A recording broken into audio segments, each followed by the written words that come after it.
ఉపాధ్యాయులకు మరియు నా తోటి విద్యార్థులకు శుభ మధ్యాహ్నం. ఈరోజు నేను ఒక గొప్ప వీరుడి గురించి చెప్పబోతున్నాను. అతనికి యుద్ధం అంటే కొత్త కాదు. అతను యుద్ధం చేస్తే ఇలాగే చేయాలని ప్రపంచానికి చాటి చెప్పాడు. అతనే అలెగ్జాండర్ ది గ్రేట్. తండ్రి ఫిలిప్ శౌర్యం, తల్లి ఒలింపియస్ సౌందర్యం కలిస్తే వచ్చింది అలెగ్జాండర్. తను 12 ఏళ్ల వయసు వరకు తన అమ్మే స్నేహితురాలుగా ఉండింది. తన నాన్నగారు ఫిలిప్ తన మీద పెద్ద ఆశ ఉండేది.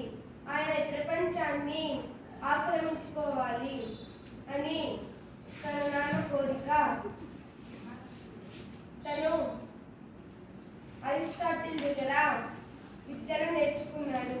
అరిస్టాటిల్ పెద్ద ఫిలాసఫర్ మరియు రాజులకు విద్యను నేర్పాడు. అరిస్టాటిల్ దగ్గర చాలా బాగా నేర్చుకున్నాడు. తను విద్యలు రాజనీతులు నేర్చుకున్నాడు. ఎలియట్ మరియు ఒడిస్సీ అని బుక్స్ చదివి రాజనీతులు అలెగ్జాండర్ నేర్చుకున్నాడు. మళ్ళీ తను తన భార్య రొక్సానా దగ్గర ఆయన పెద్ద వీరుడైన తలదించి ఉండేవాడు. తను యుద్ధాలు గెలిచినప్పుడు గౌరవంగా ఫీల్ అయ్యేవాడు. అలాగే తను స్త్రీల ముందర కిరీటం తీసినప్పుడు కూడా అంతే గౌరవంగా ఫీల్ అవుతాడు. తన తండ్రి శత్రు దగ్గర మరణం తర్వాత అలెగ్జాండర్ని రాజు చేశారు. అలెగ్జాండర్ రాజయ్యాక ప్రపంచాన్ని గడగడలాడించాడు. రాజు అలెగ్జాండర్ లాంటి వాడు రాజ్యంలో ఒక్కరున్నా చాలనుకునేవాడు.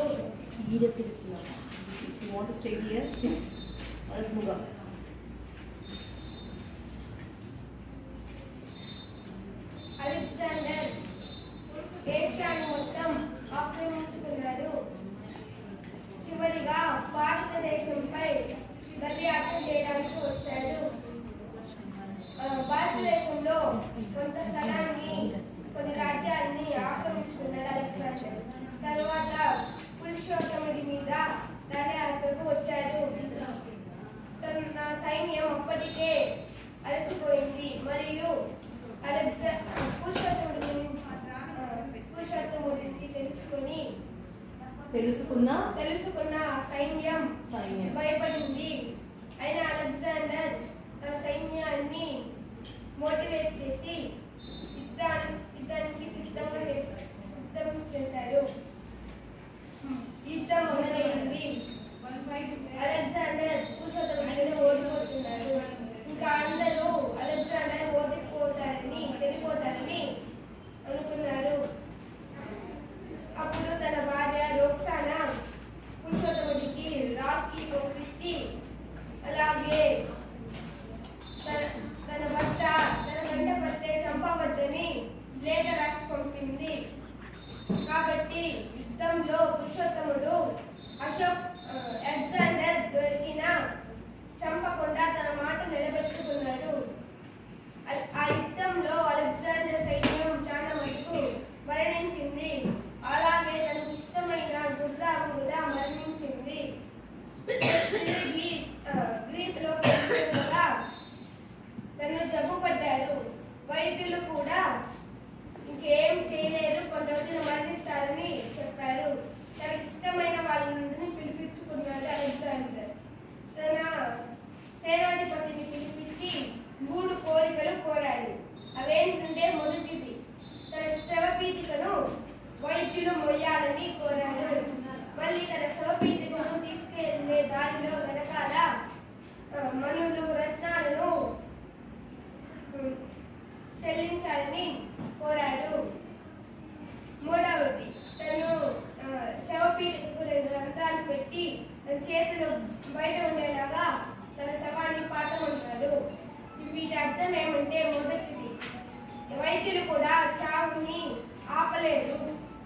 రెండవది, మనం చనిపోయేటప్పుడు రత్నాలు అన్ని సంపాదించినవన్నీ మట్టిలో కలిసిపోతాయి.